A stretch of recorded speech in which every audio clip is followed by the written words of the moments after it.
उद्धव ठाकरे, रश्मी ठाकरे पहिल्यांदाच या दीपोत्सवामध्ये सहभागी होते। संपूर्ण ठाकरे कुटुंब पुन्हा एकदा आपल्याला या एका फ्रेममध्ये पाहायला मिळत आहे।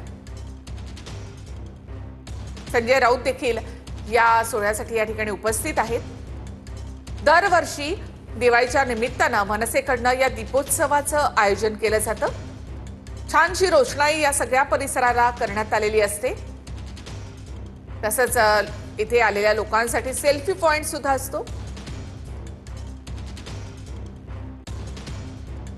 तर संपूर्ण ठाकरे कुटुंब आपल्याला या ठिकाणी पाहायला मिळत आहे। एका फ्रेम मध्ये आपल्याला पुन्हा एकदा हे ठाकरे कुटुंब पाहायला मिळते। तर छत्रपती शिवाजी पार्क या ठिकाणी या दीपोत्सवाचं आयोजन करण्यात आले। सुंदर अशी ही दृश्य आपण या ठिकाणी पाहतोय।